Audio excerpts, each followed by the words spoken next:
Hi, I'm Mark Ruel, and here are the IHonestlyThink.com honest picks of the day for Friday, June 9th. Our first game today features the Kansas City Royals traveling to Baltimore to take on the Orioles. The Royals come in after being swept in Miami and have lost 6 of their last 7 games. The Orioles are fresh off a 6-3 win over the Brewers in Milwaukee on Thursday afternoon. The pitching matchup on Friday night will feature the Royals lefty Daniel Lynch, who's 0-1 with a 4.35 ERA, taking on Orioles righty Tyler Wells, who's 4-2 with a 3.29 ERA. The first pitch is scheduled for 7:05 p.m. Eastern Standard Time. The Orioles will hope to find consistency in their return home on Friday. They are 17-12 at home this season and send Wells to the mound, who has a whip of 7.75 at Camden Yards this season. Wells is 2-2, but has a lower ERA, lower whip, and higher K-9 rate at Camden Yards. He squares off against a struggling Royals team that has lost 6 of 7 and scored just 1 run in each of their last 2 games.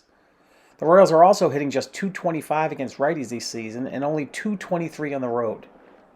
The Orioles, meanwhile, are hitting .260 against lefties this season and are scoring over 4 runs per game at home. Look for Baltimore to take advantage of the struggling Royals and take the series opener with a run line of -1.5. The second game on our slate features the San Diego Padres traveling to Colorado to take on the Rockies in an NL West matchup. The Padres defeated the Mariners 10-3 on Wednesday to split their brief 2-game series. The Rockies have lost 4 in a row and were just swept by the Giants at home. The pitching matchup on Friday will feature Yu Darvish, who's 4-4 with a 4.10 ERA for the Padres, taking on the Rockies lefty Austin Gomber, who's 4-4 with a 6.99 ERA. The first pitch is scheduled for 8:40 p.m. Eastern Standard Time. The Padres have underperformed this season, but the team's numbers indicated that they should have better results. The Padres have a +16 run differential this season, despite being 3 games under 500.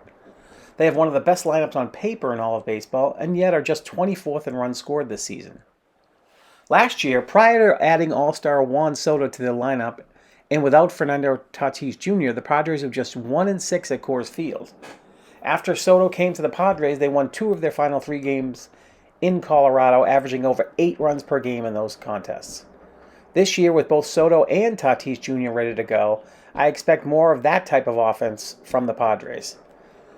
They should be licking their chops to the opportunity to face Gomber, who has an ERA approaching 9 at home this season and has given up a whopping 9 home runs at Coors Field in just over 30 innings of work. Expects the powerful Padres lineup to put up some numbers in the series opener against him. As for Darvish, as with most pitchers, his numbers are up at Coors Field, but he has gone 1-1 in 5 career starts and has averaged over 5 innings per start in the hitter-friendly park. I'm going to take the Padres with a run line of -1.5.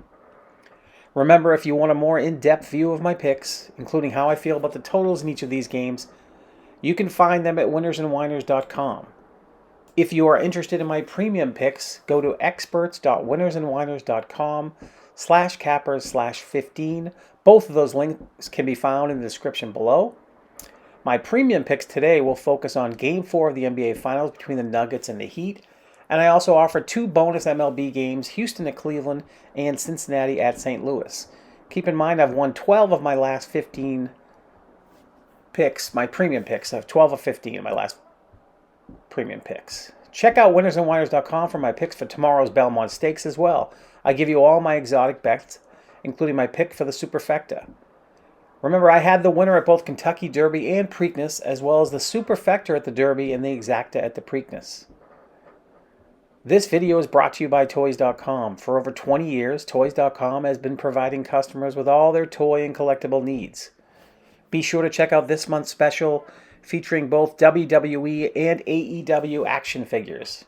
Also follow Toys.com for all the latest and new toy releases and origin articles from some of your favorite collectibles of all time in our all-new Toys in the News section. Finally, be sure to follow and like us here at the I Honestly Think YouTube page. And stay tuned for another video featuring my picks for the Belmont Stakes.